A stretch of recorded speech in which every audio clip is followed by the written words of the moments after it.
Bisa. Baik, perkenalkan. Assalamualaikum warahmatullahi wabarakatuh. Perkenalkan, nama saya Frian Saputra Erlangga. Teman saya.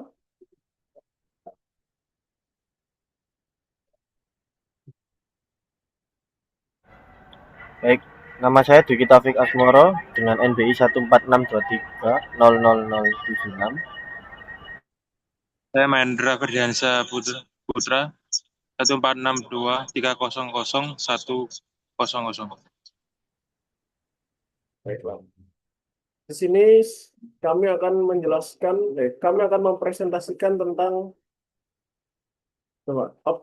optimalisasi klasifikasi diagnosis pneumonia berbasis NLP. Next.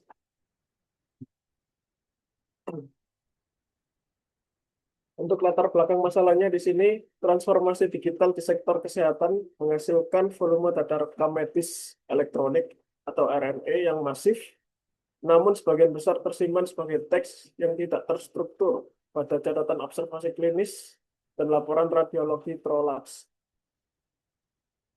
Keberagaman istilah medis, singkatan, dan gaya penulisan klinisi membuat membuat proses coding diagnosis pneumonia menjadi kompleks, sehingga proses manual saat ini kurang efisien dan rentan terhadap human error. Untuk solusinya, karena itu kita menggunakan NLP, yang menjadi kunci untuk mengekstraksi informasi diagnostik secara otomatis, yang mendukung keputusan klinis hingga lebih cepat dan akurat. Next.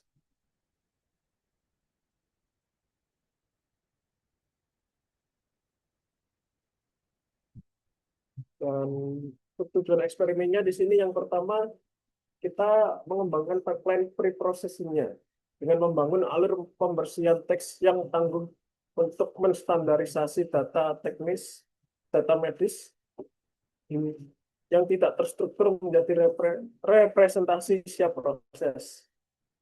Untuk yang kedua, tujuan kami adalah komparasi algoritma yang mengevaluasi 5 algoritma machine learning klasik sebagai baseline dan membandingkannya dengan arsitektur deep learning (LDSL).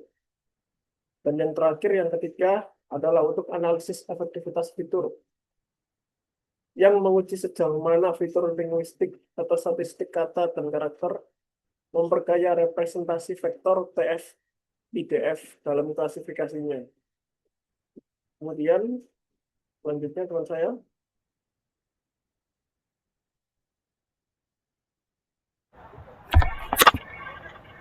Baik, untuk yang bab kedua metodologi yaitu praproses teks. Untuk tahapan ini bertujuan meminimalisir noise pada data sebelum masuk ke tahap ekstraksi fitur.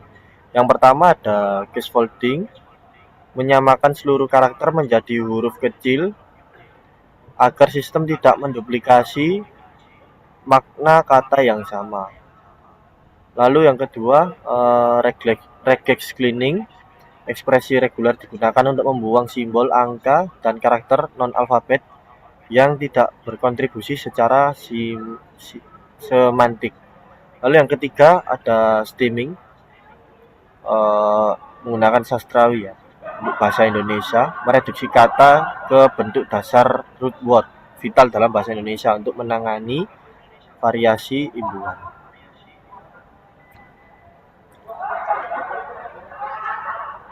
Lalu untuk ekstraksi fiturnya, yang pertama TF-IDF Ngram, pembobotan term frekuensi inverse dokumen frekuensi dengan rentang Ngram 1 sampai 2 untuk menangkap konteks frasa contoh paru dan paru-paru bahasa.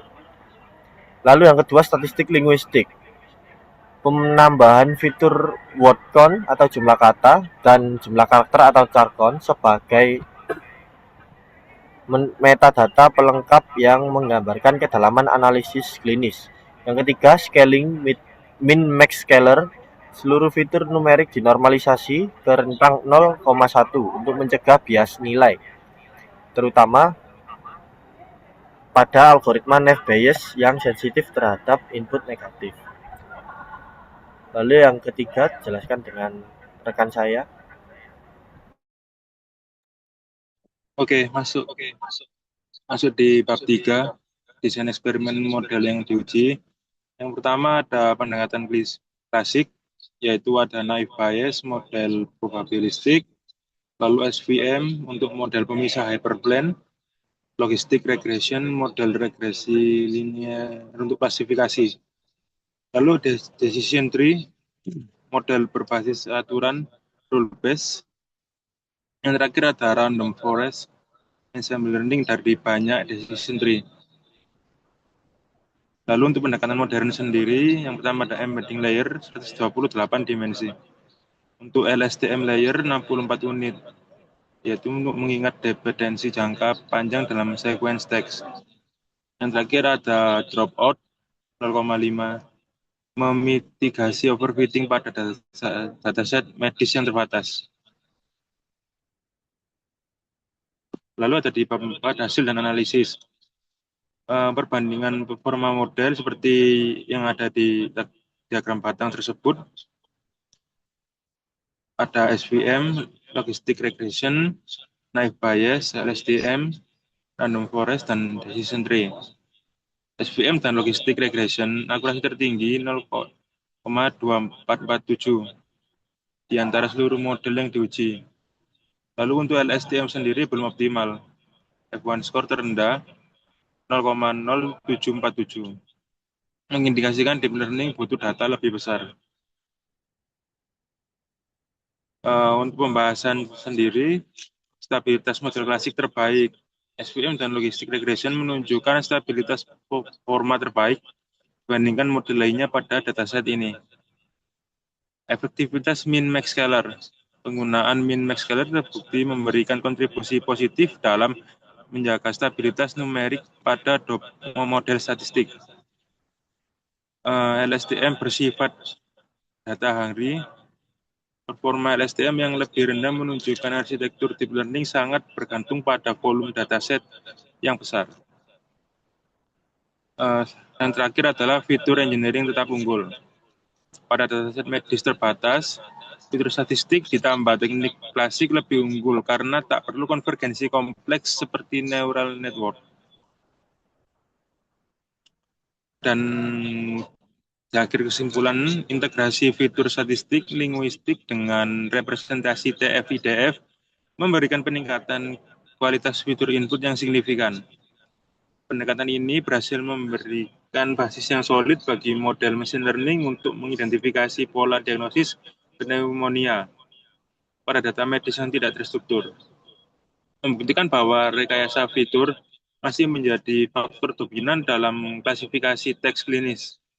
Bahkan dibandingkan arsitektur deep learning yang lebih kompleks.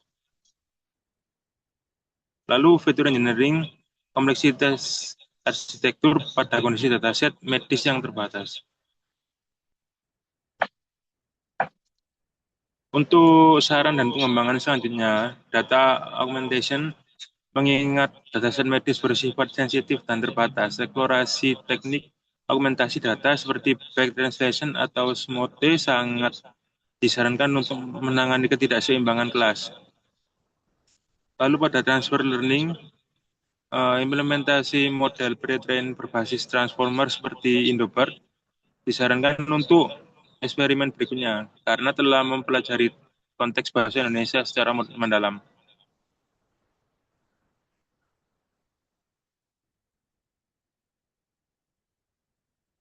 Baik, sekian. Terima kasih presentasi dari kelompok kami.